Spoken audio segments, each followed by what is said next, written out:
जी को मैं प्रणाम करता हूँ, मेरी शोभा जी को मैं चरण स्पर्श करता हूँ और जो सम्मानित मंच है उनको भी प्रणाम करता हूँ।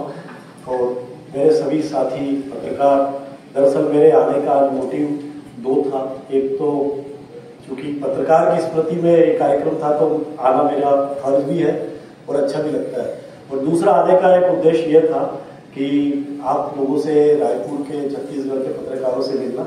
मैं फिलहाल 1 साल से ही छत्तीसगढ़ आया हूँ। उसके पहले फाफाड़ी की जब पत्रिका शुरू हुई थी तब लॉन्चिंग में आया था, और सूरत से अभी ट्रांसफर, अहमदाबाद सूरत से पत्रकारिता करते हुए 4 राज्यों में घूमते घूमते 5वें राज्य में आया हूँ पत्रकारिता करते हुए। तो आज मेरे आने का मुख्य ध्येय था कि आप सबके चेहरे देख लूँ, कभी रास्ते में टकरा जाऊँ तो कम से कम हमारी कौम के लोगों से राम राम कर लूँ। क्योंकि हमारी पत्रकारिता, हम जो पत्रकार हैं, चाहे कोई ब्राह्मण है, बनिया है, जैन है, कोई भी धर्म का है, मुस्लिम है, हिंदू है, हमारा कोई धर्म एक ही धर्म है। हम पत्रकार धर्म के लोग हैं। हमारा कर्म पत्रकारिता है और हमारा धर्म पत्रकार है। चाहे हमारे मालिक अखबार के कोई भी हो, लेकिन जब मुसीबत होती है तो हम सब एक होते हैं। ये आपने देखा होगा, क्योंकि आज हम इस संस्था में है, कल उस संस्था में जाएंगे, लेकिन हम आपस में एक रहे और एकता ही हमारी ताकत है। जो मैडम ने भी बोला कि मैं कहा में देखा, उसके पहले और भी घटनाएं हुई, आपने एकता बताई। मुझे कहा गया था कि यार ये इसमें अपने को कितना लिखना है, मेरे पत्रकार में कुछ संपादक होने के नाते फूटते हैं कभी। तो मैंने कहा भाई खुल के लिखो, जम के लिखो, ठोक दो, क्योंकि पत्रकार की बात है। आज अगर एक पर हुआ, उंगली उठी, तो कल और भी लोग हिम्मत करेंगे। और हमको ये होना चाहिए कि अगर हम सच है, मैं कई खबरें मैंने रोकी भी है, इस हिसाब से रोकी है, ये बताने का उद्देश्य मेरा कुछ और है कि हमारा पत्रकारिता किस दिशा में जा रही है। अगर कोई गलत करता है, वसूलीबाजी करता है, रेत खदान पर कुछ करता है, उसको 4 लोगों ने मार दिया, तो मैंने कहा अच्छा हमारा 2 डंडे और पड़ा। क्योंकि हम जो जिस दिशा में जा रहे हैं, हमारा काम क्या है, हमारे लोगों के समाज का अपने काम तो पूरा ही गड़बड़ी कर दिया है। तो खैर, मैं बात कहां से कहां नहीं पहुंचाना चाह रहा हूं। मैं आज सबसे पहले तो मैं, चूंकि आप लोग मुझे कितना जानते हैं मैं नहीं जानता हूँ, लेकिन मैं प्रदीप जोशी पत्रिका का संपादक हूँ, यहाँ पर स्थानीय संपादक हूँ। दैनिक भास्कर में भी मैंने करीब 12 साल काम किए, और अभी 20 सालों से 18-20 सालों से पत्रिका में हूँ। मेरी त्वचा से मेरी उम्र का पता नहीं चलता, लेकिन उम्र हो गई है। और अपने परिचय में ये 4 लाइन बताता हूँ जो मैंने खुद लिखी। मैं कवि भी हूँ। आज 2 कवियों को सुना, द्विवेदी जी जानते हैं, ये धर साहब जानते हैं कि मैं कवि हूँ, और इनको भी आज सुना, श्रीवास्तव जी है, और को भी सुना, बहुत अच्छी। मैं अपना परिचय इन 4 लाइनों में देना चाहता हूँ कि कुर्सी, और आपसे भी यही अपील करूंगा कि शायद आपका भी परिचय ऐसा ही बने, क्योंकि चुनौती और संभावना भी हमारा विषय है पत्रकारिता का। कि कुर्सीदारों की महफिल की कभी रौनक नहीं रहा, कुर्सीदारों की महफिल की कभी मैं रौनक नहीं रहा, जो सच लगा मैंने हमेशा वही कहा, व्यवस्था की मृदंग पर कभी राग जयवंती नहीं गाई, मैंने व्यवस्था की मृदंग पर कभी राग जयवंती नहीं गाई, तो ठेकेदारों के घुंघरू पहनकर नाचने की आज नौबत भी नहीं है।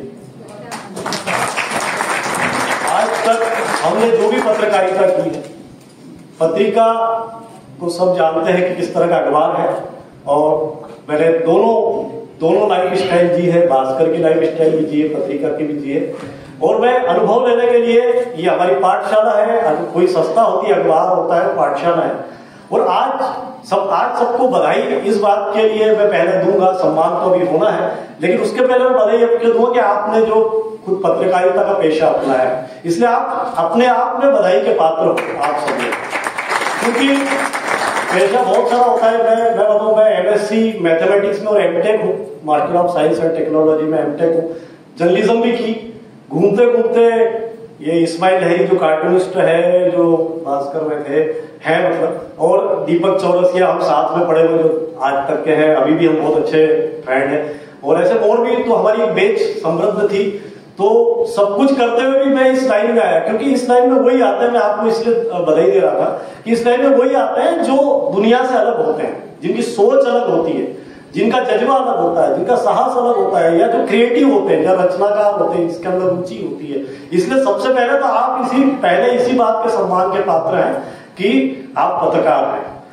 दूसरा, जो आज जो वक्ता मंच आपका सम्मान कर रहा है, तो मैं ये मान रहा हूं कि आपकी जिम्मेदारी और बढ़ गई है। क्योंकि आपकी जिम्मेदारी ये बढ़ गई कि आपको सम्मान इसलिए हो रहा है कि हम पत्रकार हैं, और हमारी जिम्मेदारी क्या है। आप जानते हैं आज पत्रकारिता किस दिशा में चल रही है।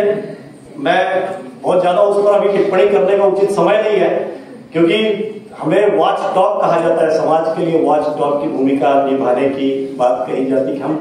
और मैं जर्नलिज्म कॉलेज में गुजरात और सब जगह जाता हूँ, तो वहां पर जहां से भी आया हूँ, जो कि 2-3 राज्यों में, वहां पर कई बार मुझे जर्नलिज्म कॉलेज में लेक्चर वगैरह के लिए बुलाया जाता है। तो मैं स्टूडेंट्स को उदाहरणों के तौर पे, मतलब किताब से पत्रकार नहीं बनता। किताब आप पढ़ रहे हो, डिग्री ले रहे हो जर्नलिज्म की, वो आपकी मानसिक अवस्था को बनाता है, मतलब माहौल बनाता है पढ़ने के लिए। लेकिन असली पत्रकारिता जो है वो अगर सीखना है तो पत्रकारों के बीच में जाओ, जियो। और उसको मैं उदाहरण देता हूं कि पत्रकार एक श्वान की तरह होता है। अब आप बोलोगे ऐसा क्यों बोल रहे भाई पत्रकार को, लेकिन सच बोल रहा हूं। गुरुदत्त भगवान के भी गुरुओं में श्वान थे। गुरु तो जहां से जो मिले गुरु बनाया जा सकता है। और मैं कहता हूं कि मैं श्वान हूं, मैं पत्रकार हूं, क्योंकि श्वान मीन्स उसके अंदर जो गुण है ना, वो इंसानों के अंदर भी नहीं मिलेगी। सबसे पहला एक पत्रकार क्या होना चाहिए, पहला काम क्या करता है आपको सबको मालूम। पहला गुण है जो मैं हमेशा मैं बच्चों को पत्रकारिता के कॉलेज में जाता हूं, तो बच्चों को हंसाते हुए हल्के फुल्के उदाहरणों से पत्रकारिता सिखाता हूं। तो ये श्वान का उदाहरण क्यों दिया कि श्वान क्या करता है, मोहल्ले में जैसे ही कोई अनजान आदमी घुसता है, उसी तरह हमारे समाज में कोई गलत आदमी घुसता है, देश में तो क्या करता है, भौंकता है। तो पत्रकार सबसे क्या करता है, जगाता है सबको। हमारा मूल धर्म क्या है, जगाना, सबको जगाता है। दूसरा वफादारी, हम राष्ट्र के प्रति, समाज के प्रति वफादार है, जो कि श्वान होता है। तीसरा सूंघने की ताकत, श्वान की जो ताकत होती है सबसे अच्छी होती है सूंघने की। और पत्रकार से लोग वही अपेक्षा करते हैं कि समाज में जो भी दूषण चल रहा है तत्काल सूंघकर उसको उजागर करे। पांचवा, ऐसे बहुत सारे उदाहरण है, मैं यहाँ बताकर आपका समय वो नहीं कर, क्योंकि आप सब विद्वान लोग हैं। लेकिन मैं ये बताने के पीछे मेरा उद्देश्य ये है कि हम किस तरह की पत्रकारिता की तरह जा रहे हैं। वैसे पत्रकारिता का जो परिभाषा है और जो पत्रकारिता का जो दायित्व है समय समय को बदल भी रहा है। आपने यहाँ पर कुछ जर्नलिज्म के स्टूडेंट भी हो सकता है कि तो वहां पहला पार्ट पढ़ाया जाता है कि न्यूज कौन सी होती है, कि कुत्ता आदमी को काटे तो वो न्यूज नहीं है, लेकिन आदमी कुत्ता को काटे तो दैट इज ए न्यूज, ऐसा कहा जाता है। लेकिन आज तो देखो पत्रकारिता तो समय के हिसाब से बदल गया। आज तो श्वान जो हमले कर रहे हैं मोहल्ले में, तो वही न्यूज है, कुत्ता आदमी को काट रहा है, वही न्यूज हो गई है। मतलब समय के अनुसार पत्रकारिता की परिभाषा बदलती रहती है, लेकिन उस परिभाषा को हमको उसके मूल सिद्धांत को नहीं बदलना है। और आज ये हो रहा है, मुझे दुख होता है कि मैं बहुत सारी जानकारियां देखता हूं, समझता हूं कि हमारे पास खबरें भी आती है कि फलानी जगह पर वो पत्रकार फलाने से वसूली करते पकड़ा गया, फलाने में वो लिफाफा लेते पकड़ा गया, फलाने में ये हुआ, राजनेताओं की गोद में बैठ के राजनीति कर रहा है। पत्रकार किस दिशा में है? आज चुनौती की बात करें, मैं खुला बोल रहा हूँ, और आपको बुरा लगे तो मैं हाथ जोड़ना माफी चाहूंगा, आपका भाई हूँ, छोटा भाई समझकर माफ कर देना। लेकिन मुझे छत्तीसगढ़ आया तो मुझे देखा कि कुछ जगह पर ये दूषण बहुत ज्यादा फैला हुआ है। ऐसी कुछ घटनाएं आप भी जानते हो, वैसे ज्यादा तो आप जानते हो, आप फील्ड में रहते हो, कि कितनी ज्यादा है। हमको विचार करना पड़ेगा, क्योंकि देखिए आज की तारीख में 4 स्तंभों में से तीसरा स्तंभ भी लड़खड़ा रहा है। 2 स्तंभ तो खत्म है, हम मानते ही नहीं उनको स्तंभ अब, और तीसरा स्तंभ कोर्ट, न्याय प्रणाली, न्यायपालिका, वो भी लड़खड़ा रहा, लेकिन उसका विश्वास आज भी कायम है। और चौथा जो अपने स्वयंभू स्तंभ है, समाज ने हमको स्तंभ बनाया। संविधान ने जैसा बताया कि हमें संवैधानिक रूप से स्तंभ नहीं कहा गया है, लेकिन समाज आपको स्तंभ के रूप में देखता है। तो वो स्तंभ भी, उसका अस्तित्व भी तब तक है जब तक हम उस स्तंभ को जिम्मेदारी पूर्वक पकड़ के रखेंगे, नहीं तो वो भी लड़खड़ा जाएगा। और मैं देखता हूं यहाँ पर पत्रकारिता की दिशा से भटक चुके हैं, ऐसा मुझे लगता है। और जितने ज्यादा हम ये सोचते हैं कि, मुझे याद आ रही प्रभाष जोशी जी, जनसत्ता के जो संपादक थे, प्रधान संपादक प्रभाष जोशी जी ने बहुत अच्छी बात कही थी एक जमाने में कि इंदौर के कॉलेज में लेक्चर में मैं था, तो मैं सुन रहा था, तब ईरान इराक का युद्ध चल रहा था और मैं कॉलेज का लड़का था। तो बता रहे थे प्रभाष जोशी जी कि आजकल चर्चा हो रही कि लोग बेडरूम में रिमोट कंट्रोल दबा के मिसाइलों को चलते हुए देखते हैं ईरान, और तब नए नए चैनल आए थे, आज तक वगैरह कुछ चैनल आए थे उस जमाने में, दूरदर्शन के बाद। तो वो कह रहे थे कि ये बहस का दौर चल रहा है देश भर में कि एक इधर से मिसाइल दागी इराक ने, उधर इराक ने दागी, और हम बेडरूम में अपनी पत्नी बच्चों के साथ आराम से चैनल बदल बदल के ईरान इराक का युद्ध बेडरूम में आ गया, और सेम टाइम रियल टाइम हम युद्ध देख रहे हैं। तो अब तो प्रिंट मीडिया का क्या हुआ, खत्म हो जाएगा प्रिंट मीडिया। वो वास्तव में उस समय मैं जर्नलिज्म कर रहा था, सबको ऐसा लगा यार तो प्रिंट मीडिया खत्म, क्योंकि जब न्यूज घर पे आ गई है रातों रात तो आप सुबह कौन अखबार पढ़ेगा।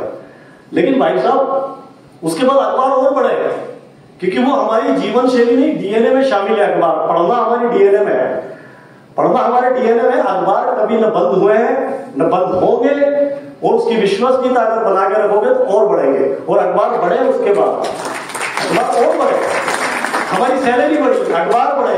और लेकिन टिके कौन से अखबार? वही अखबार जो अपने सिद्धांतों पर कायम रहे और जिनको जनता पसंद करती है, वही अखबार टिके रहे। और मैं उनके प्रभात जोशी जी की बात याद आती है कि अब आज देखो जो गोदी मीडिया हो गया, तो धीरे धीरे इलेक्ट्रॉनिक चैनल विलुप्त हो गए या नहीं हो गए। 4-4 महीने की सैलरी नहीं मिल रही है बड़े बड़े चैनलों में। फिर डिजिटल ने संभाल लिया उसका, क्योंकि डिजिटल में बहुत सारे ऐसे भी थे जो खिलाफत के साथ आज कितने 50-50 लाख व्यूज है, लाइक है, तो क्यों है? वो सच्चाई बोल रहे हैं, है ना। मैं ये नहीं कह रहा हूं, वो चश्मा लगाए हुए भी उसमें बहुत सारे चैनल है जी, चश्मा लगाए भी बहुत सारे चैनल है। लेकिन मेरा इतना ही कहना पड़ रहा है कि आज की तारीख में वही चैनल चलेंगे, वही अखबार चलेगा। तो मेरा खाली इतना ही कहना पड़ रहा है कि जितने मीडिया बढ़ते जा रहे हैं, तो इसका मतलब ये नहीं है कि हमारा चौथा स्तंभ मजबूत हो रहा है। मुझे उल्टा सीन भी दिख रहा है कि जितना मीडिया बढ़ रहा है, जितने नए नए छोटे गली मोहल्ले में चैनल बूम लेके कोई भी खड़ा हो गया, जितना मीडिया बढ़ रहा है उतना ही हमारे अस्तित्व पे संकट मंडरा रहा है। क्यों? कि उसकी विश्वसनीयता जीरो होती जा रही है। इसलिए लोगों के सामने ऑप्शन हो गया है कि मुझे यही पढ़ना है और यही देखना है। तो थैंक यू, क्योंकि समय की अपनी सीमा है और सीमा की भी अपना समय है। तो आपको धन्यवाद, बहुत बहुत थैंक यू, क्योंकि सच्चाई कहने के लिए बहुत सारा है, लेकिन सुनने के लिए हमारे पास समय क्यों कम है, क्योंकि हम लोग बहुत सारी बातें करना चाहते हैं। थैंक यू वेरी मच, धन्यवाद।